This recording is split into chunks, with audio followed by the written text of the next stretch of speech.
Yeah, this looks like a good place to stop and chill for a minute. I'm on the peaceful part of my ride home from the bakery on the Spring Creek Greenway, and I got this bench. I'm just gonna sit here and swing for a little bit while I talk to y'all. All right, so what's going on, everybody? It's your boy Adam, and needless to say, I am not very energetic today. I don't know how you would feel if you rode 77, 78 miles yesterday and had to get up at 5 in the morning, leave at 6:30 in the morning to ride 20 more miles to the bakery, be on your feet all day working your ass off, and then get back on your bicycle to ride 20 miles home. I'm just gonna go out on a limb and say you wouldn't have much energy today. So I'm just looking. There's a walker that I passed who's catching back up to me. And, but anyway, I lost my train of thought. I don't like it when I'm doing these videos. You've known this if you watch my videos. You know I don't like to be interrupted when I'm sitting and recording a video, because I lose my train of thought. But, I had a nice, thing to talk about that came up today on the way home. I'm just taking a break. I've got 8 more miles to go before I get home, and I'm just gonna sit on this swing for a minute and relax. All right, it's a nice day out today. It's like mid-80s. It was chilly this morning. I had to wear my long sleeve jersey. It was like 57 degrees, but the humidity was high enough that hit pretty hard. And yesterday, riding a bike 77, 78 miles, one GPS reading said 78 and some change. The other one said 76.7. So let's call it 78. Why not? So riding my bike 78 miles yesterday, I'm conditioned for it, so it doesn't hurt the way that you think it would hurt. I don't have that muscle soreness. There are a lot of things. I could go lift weights in the gym for an hour and be in way more pain today than riding 78 miles on a bicycle put me in today. I'm conditioned to this. I've been doing this my whole life, so that doesn't hurt as much as you might think. But my speed isn't there today. I have no desire to throw down on the pedals. I got a little bit of the dusty Texas air got into my nose yesterday and tore it's like fiberglass in my nose right now. I trimmed out all the nose hair in there and just tried to open up the airway as much as possible. But if you see me going like this, it's just because there's some issues there. But today, on the ride home, I had an interesting encounter with the Lord that I thought would be worth sharing with you while I sit here and take a break. And it really revolves around when I left the bakery today and got on my bike. As some of you know who watch these videos a lot, I started worrying about something that had absolutely no evidence or there was no basis in reality to be worried about the thing I was worried about. It was just a random thought popped into my head, and all of a sudden I thought I need to be worried about something. And we all know we don't need to worry. The Bible says, don't worry. I mean, that in a nutshell. How many verses of scripture can we go to talk about not worrying? You know, look at the birds of the air. They neither sow nor reap, nor gather into barns, yet your heavenly Father still feeds them.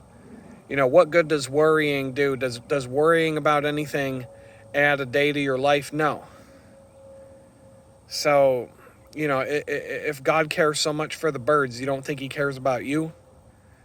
So, where I was worried about something. And, I'm not beating myself up over it. If you've been watching the last few videos, you know I've got a number of things going on. Anybody in my shoes would and probably should be worried about things right now. And so I've got plenty of things to counteract those worries, but they're there. So anyway, my mind latched onto some dumb thing on the way out the door at the bakery. And I got to the point I couldn't listen to my music. I turned off the music and just kind of rode my bike in silence.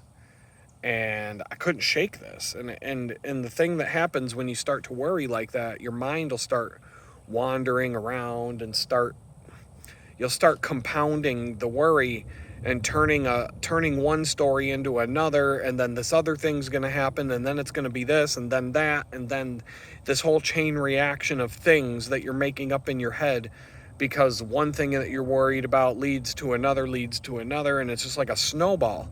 And eventually I'm like, stop! Just stop it! Because this is, the best way to start putting that to bed is to acknowledge it. Don't try to fight it. If you start getting all worried about stuff, don't try to fight it. Don't try to push it down. Don't try to cover it up. Pretend it's not there. That'll just make it worse. The first thing you got to do is face it head on. And then you got to be like, look, I'm not going to let you, talking to the worry, like it's a person, I'm not going to let you bring me down, especially over some make-believe story that's probably not even real. And so I have to do that from time to time. And today was being, no exception there. And so I'm riding along and I turn off the music. I had turned off the music. I'm kind of sick of the playlists because I've been going on some long bike rides and I need to curate some more playlists. Let's put it that way. I need to get some more live music and just, I don't want to say the boredom. It's definitely, I can't listen to the same thing over and over again. We'll just leave it at that. And so I'm riding along and I have this thing that I do. And hold on a minute. All right. It's kind of ironic. I had to check something on my phone and a couple of people were walking by and an alert came up on my phone. I'll just leave it alone right now.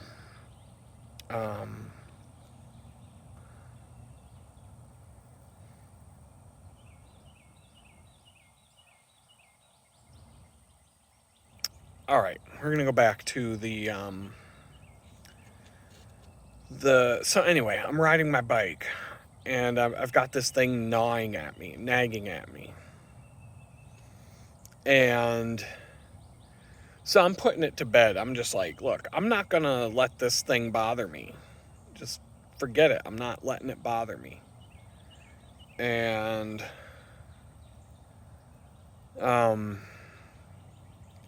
there are a number of things I'm getting really fucking tired of. That's for sure. Someday I'm going to talk about it all.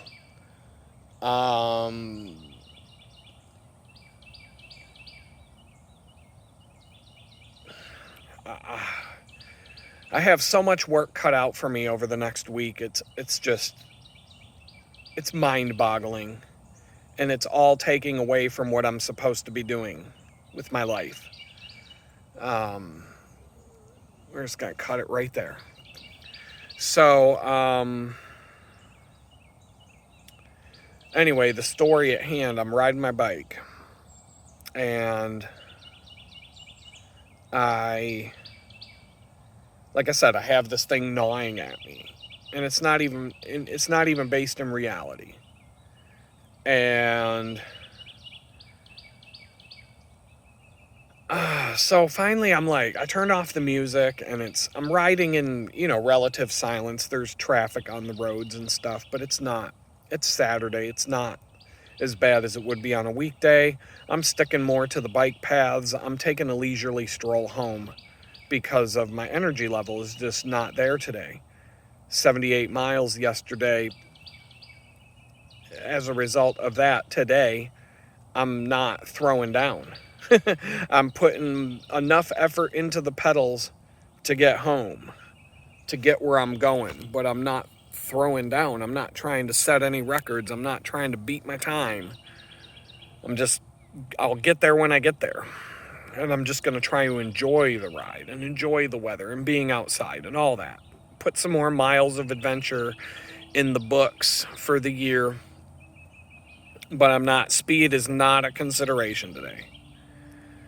So at some point, I go, all right, God, here's what I'm going to do. I'm going to practice my gratitude for the day.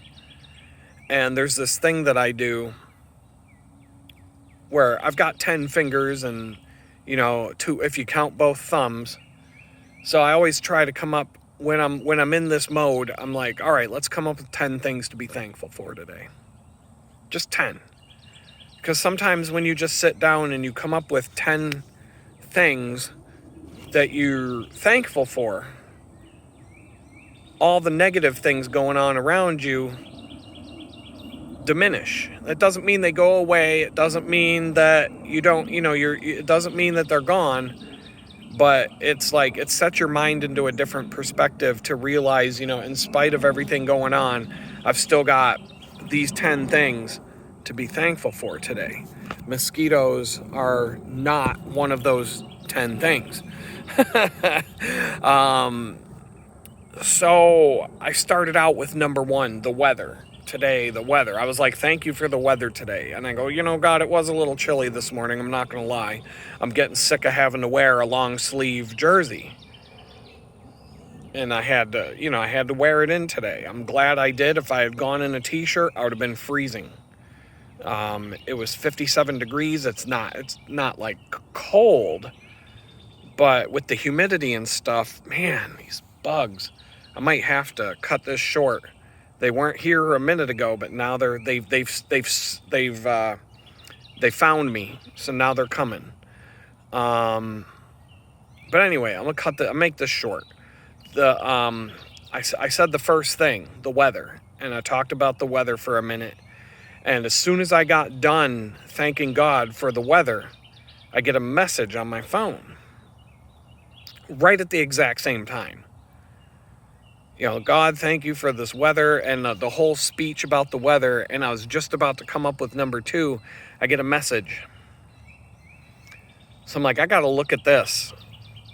And when I'm looking at the message, I'm like, the thing that I'm worried about, the thing that I have in my head, the message basically indicated to me that the thing that I'm worried about doesn't exist. It's not real. And because if the thing that I'm worried about was real, the messages wouldn't have made any sense at all. And so it just kind of, it was ironic timing that I was sitting here for about half an hour getting all, in my head about something that I'm worried about. I don't know where it came from. I don't know why it popped into my head. There was nothing preceding it other than just the general stress that I'm going through right now.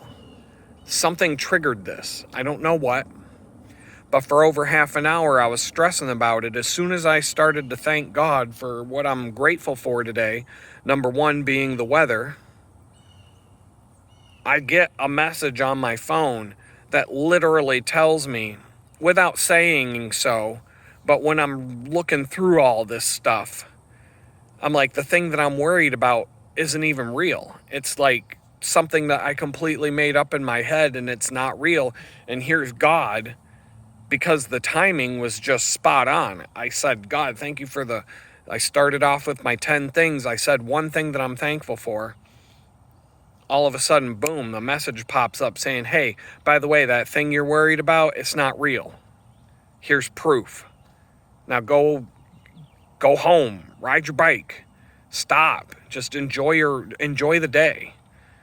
And so I felt like I owed it to God to come up with the 9 other things to be grateful for, that I am grateful for. And I came up with, it wasn't hard to come up with 9 more. I got plenty of things to be grateful for. I could have gone up to 20. I could have just kept going. But 10 is good.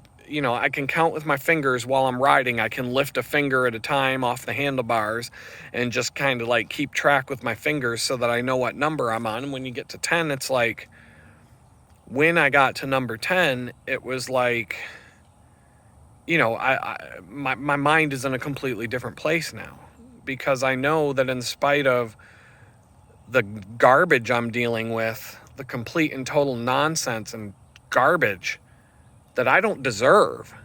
Like, I'm at the point, like, I don't deserve any of this shit right now.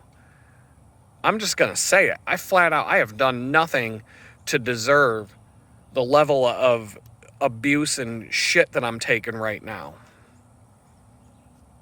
And I will do what needs to be done to protect myself. Believe me. There's just things I'm not going to talk about right now. But to sit back and say, okay, well, what do you have to be thankful for?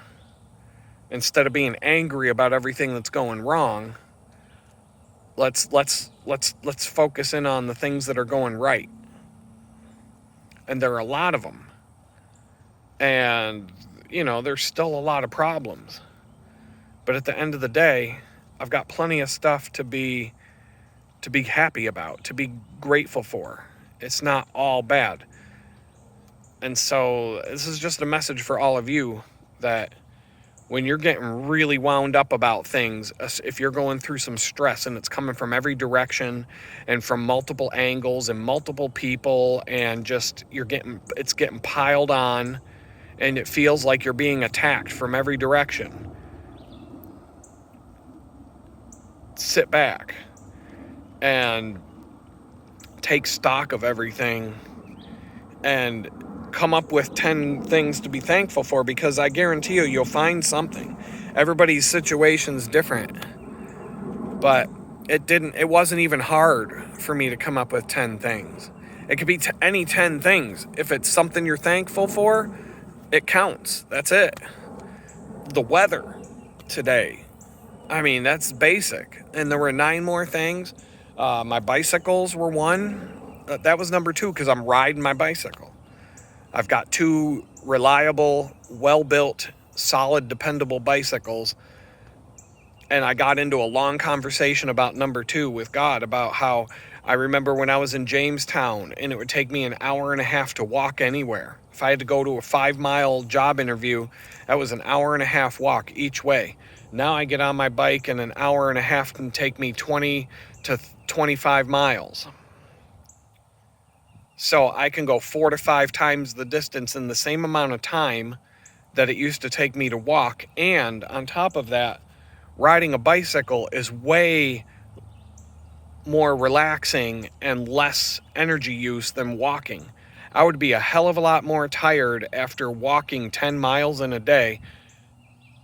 Put it this way, I was more tired walking 10 to 15 miles in a day in Jamestown than riding a bicycle 78 miles yesterday. That 78 miles on a bicycle was less tiring than walking 15 miles would have been when I was in Jamestown. Hands down. I remember some of the times I walked 15 or more miles in a day in Jamestown, and the next 2 days I was sore, really sore. I'd have a hard time walking. I was having a hard time getting out of bed. My whole body felt like it had been hit with a sledgehammer. Today, I rode 78 miles yesterday. Today, I'm a little sluggish. I want to go to bed. I don't want to be out riding my bike I'm doing it out of necessity. But I'm still putting in 40 miles today. I still put in an 8-hour shift at the bakery. I worked hard. We actually busted ass today, and we got a whole bunch of stuff done. The owner came in expecting to see chaos because of how busy it's been this week. And she comes in, she's like, oh my God, everything's done. She only stayed for like an hour. She's like, I guess I don't have to be here after all. And she was like, bye. Because we kicked ass. And so if I had walked 15 miles yesterday, I wouldn't feel as good as I do right now. I can tell you that. So I went into a long, like 15 minutes about how thankful I am for the bicycles. And then there were 8 more things after that. And each one of the things I got into like 5-10 minutes with God about each one. And now I'm here at this park bench swinging on this swing here while I talk to you guys. And I'm just kicking it. And I've got 8 miles to ride to get home. Even if I go 12 miles an hour, which is like my bare bones, like not even trying pace, I'm still going to be home in less than an hour. Typically from this point to the house is about half an hour. From where I'm sitting right here to get to where I live, half an hour, 20 minutes if I'm flying, 20 minutes if I'm throwing down effort. So, and I don't got to do nothing tomorrow. I got to do some computer stuff tomorrow, but there's going to be the hot shower crew is going to be back in action tomorrow, digging and pounding and making all kinds of noise and who knows what. So I'm not 100% sure what's going to happen there. But